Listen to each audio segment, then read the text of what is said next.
ദിവ്യ ചേച്ചി പാടുമ്പോ ദിവ്യ ചേച്ചിയുടെ ഫാമിലി ഇവിടെ കൂടെ ഉണ്ടായിരുന്നു. നമുക്ക് അവരെ ഒന്ന് വിളിക്കാം. അച്ഛനാണോ? അച്ഛനുണ്ട്, ഹസ്ബൻഡ് വന്നിട്ടുണ്ട്, കൊച്ചുണ്ട്.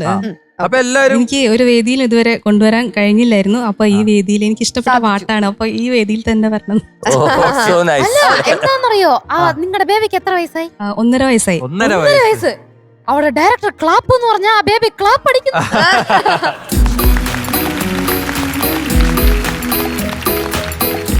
ബേബിയുടെ പേരെന്താ? അഗ്നിദേവ്. അഗ്നിദേവ്. അതിന് വേറൊരു പേരുണ്ട്, അഗ്നിദേവ് എന്നൊന്നും അതിന്റെ മുഖത്ത് കിടപ്പ കുഞ്ഞ് എങ്ങനെ അഗ്നിദേവ് എന്നൊക്കെ വേറൊരു പേരില്ലേ? ദേവൂട്ടൻ. അതല്ല, ഉണ്ണിയപ്പം പേരുണ്ടോ? അവളിങ്ങനെ ലഡു കഴിച്ച പോലെ ആയതുകൊണ്ട് ഉണ്ണിയപ്പം വിളിക്കാം. ഇഷ്ടാട്ടോ പേര് വിളിക്കുന്നത് ഉണ്ണിയപ്പം.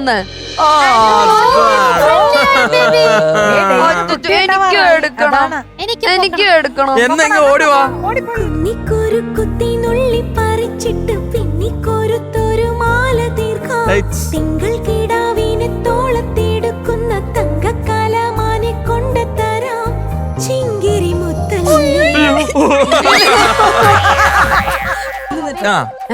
ഉണ്ണിയപ്പം.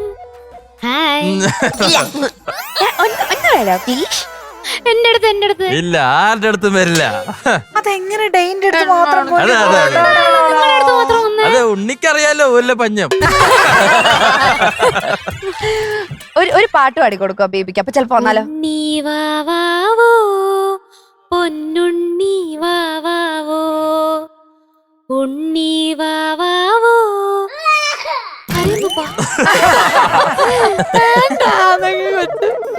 പേടിപ്പിക്കാതെ ഇങ്ങോട്ട് പോരെ. വേണ്ട മക്കളെ, സാരില്ല സാരില്ല, അതിന്റെ മൂഡ് അത്ര ശരിയല്ല. എനിക്കൊരു ബേബി ഉണ്ടാവുമ്പോ ഞാൻ കൊണ്ടുവരാം എടുക്കാൻ. നടക്കുമായിരിക്കും. അതിന് അവനെ ആദ്യം പെണ്ണ് കിട്ടട്ടെ, എന്നിട്ടല്ലേ. എല്ലാരും പോകോ. മീനാക്ഷി അങ്ങോട്ട് നിക്ക്, ശിവാങ്കി ഇങ്ങോട്ട്. മെയിനായി കൊച്ചു ഡെയിന്റെ അടുത്ത് മാത്രമേ പോയുള്ളൂ എന്ന് പറഞ്ഞപ്പോ അതെന്തോ പൂച്ച ഭാഗ്യത്തിന് പോയതാണ്. പിന്നെ വേണ്ട സാർ, ഉണ്ണിയപ്പം. ഇപ്പൊ ഞങ്ങൾക്ക് സമാധാനായി, ആരുടെ അടുത്തും പോയില്ല. ഇല്ലെങ്കിൽ വിഷമായി പോയേനെ. എന്നാലും അത്രയും നേരം ഇരുന്നു ഡെയിന്റെ അടുത്ത്. ഹസ്ബൻഡ് എന്താ? ഹസ്ബൻഡിന്റെ പേര് ചോദിക്കാം. കിരൺ. കിരൺ. കിരൺ എന്ത് ചെയ്യുന്നു? ട്രെയിനറാണ്. Soft skill trainer, sales and marketing, പിന്നെ ഹിപ്നോസിസ് ട്രെയിനറാണ്. ഹിപ്നോട്ടിസമോ? ഞങ്ങൾ ആരെങ്കിലും ഞാൻ കൂടെ ട്രെയിനർ എന്ന് പറഞ്ഞപ്പോ ഞങ്ങളുടെ വീട്ടിൽ ഒരു ട്രെയിനർ വരും, ഡംബിൾസ് ട്രെയിനറാണ്. അതായത് ട്രെയിനർ എന്ന വാക്ക് എവിടെയൊക്കെ ഉപയോഗിക്കാൻ പറ്റും. ഹിപ്നോസിസ് എന്ന് വെച്ചാ നമ്മുടെ സബ് കോൺഷ്യസ് മൈൻഡിന്റെ പവറിനെ തിരിച്ചറിയാനുള്ള ഏറ്റവും നല്ലൊരു ടൂളാണ് ഹിപ്നോസിസ്. അയ്യോ, അപ്പൊ എന്താ സബ് കോൺഷ്യസ് മൈൻഡിൽ എന്താണ് കണ്ടുപിടിക്കുക? നമ്മുടെ മനസ്സിൽ എന്താണോ ഉള്ളത് അത്. സബ് കോൺഷ്യസ് മൈൻഡ് കണ്ടുപിടിക്കുകയല്ല ആക്ച്വലി. നമുക്ക് നമ്മുടെ ഒരു ആൽഫ സ്റ്റേജിലൂടെ നമ്മൾ കടന്നു പോകും. എല്ലാ ദിവസവും നമ്മൾ ഉറക്കത്തിന്റെ സമയത്തും അത് കടന്നു പോകുന്നുണ്ട്, പക്ഷേ നമ്മളത് അറിയുന്നില്ല. ആ സ്റ്റേജിലൂടെ നിങ്ങളെ കടത്തിക്കൊണ്ടു പോകുന്ന സമയത്ത് നിങ്ങൾക്ക് കൃത്യമായിട്ടുള്ള നിർദ്ദേശങ്ങൾ തന്നുകൊണ്ട് നിങ്ങളെ ഹെൽപ്പ് ചെയ്യുക എന്നുള്ളത് പലരെയും മോട്ടിവേഷനും എല്ലാത്തിനും നമുക്ക് സഹായിക്കാൻ പറ്റും. അപ്പൊ ഈ സിനിമയിൽ കാണുമ്പോൾ ഹിപ്നോട്ടൈസ് ചെയ്ത് കള്ളത്തരെല്ലാം പറയാൻ പറ്റും. അതൊക്കെ ഉള്ളിൽ നിന്ന് എടുക്കാൻ പറ്റുമോ? നമുക്ക് അല്ല, ഒരു പരിധി വരെ പോസിബിൾ ആണത്.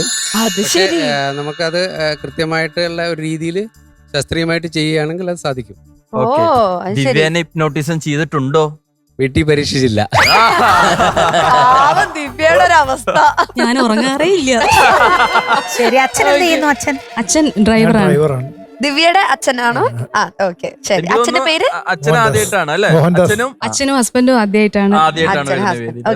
ഞങ്ങളുടെ നാട് കുട്ടോത്താണ്, വടകര കുട്ടോത്ത്. അപ്പൊ അവിടെ ഞാൻ സത്യം പറഞ്ഞാൽ വിചാരിച്ചു കല്യാണം കഴിഞ്ഞ് കഴിഞ്ഞാൽ നമ്മളെ അങ്ങ് മറന്നു പോകുന്നു വിചാരിച്ചു. കാരണം നമ്മൾ ഇങ്ങോട്ട് വരല്ലേ ഹസ്ബൻഡിന്റെ വീട്ടിൽ. അപ്പൊ അവിടെ ആണെങ്കിൽ അച്ഛനോട് പറയാണ്, നാട്ടിൽ നിന്ന് എല്ലാവരും ചോദിക്കണം, അയ്യോ എലിമിനേഷനിലായോ, ഇതിലേക്ക് കടക്കാൻ പറയണേ എന്നൊക്കെ പറഞ്ഞ് ഭയങ്കര സ്നേഹമാണ്. ഇപ്പോഴും നമ്മളെ ഇങ്ങനെ ഓർക്കുന്നു എന്ന് പറയുമ്പോൾ ഭയങ്കര സന്തോഷമാണ്. എന്താണെങ്കിലും ഇത്രയും ഞങ്ങളുടെ ദിവ്യക്കുട്ടിയെ ഇത്രയും സപ്പോർട്ട് ചെയ്യുന്ന ഹസ്ബൻഡിനും അച്ഛനും എല്ലാവർക്കും വളരെ നന്ദി. ഇപ്പൊ ദിവ്യയുടെ പുറകിൽ ETK എന്ന് പറയുന്ന ഒരു ഇനിഷ്യേറ്റീവ് ഉണ്ട്. അച്ഛനുണ്ടോ? അത് അച്ഛനും ഉണ്ട്, ഫുൾ ഫാമിലിക്ക് ഉണ്ട്. ശരി, ഓക്കെ. ഈ ETK അങ്ങനെ ചോദിച്ചേ ഫുൾ ഫോം എന്തായിരുന്നു ദിവ്യ? ഇടിപ്പോയിൽ താഴെ കുനിയിൽ. അത് എന്താ, അത് ശരിക്കും എന്തായിരുന്നു ഒന്ന് പറഞ്ഞു മനസ്സിലാക്കി. അതെന്ത് മനസ്സിലാക്കാൻ സത്യം എനിക്ക് പോലും അത് മനസ്സിലായിട്ടില്ല. അച്ഛൻ പറയാ, അച്ഛൻ പറയാം. സ്ഥലത്തിന്റെ പേരാണ്. സ്ഥലത്തിന്റെ പേരാണ്. അപ്പൊ അതിന്റെ ഒരു കൂടിയിട്ടാണ് ഇരിപ്പിൽ നിന്ന് തറവാടാണ്. അതിന്റെ കൂടെ ഉള്ളതാണ് താഴെക്കുനി എന്നുള്ള സ്ഥലത്തിന്റെ പേര്. താഴെക്കുനി എന്തായാലും ഇട്ടിക്കേന്നുണ്ട് പേരിന്റെ കൂടെ. മനസ്സിലായി. ഓക്കെ.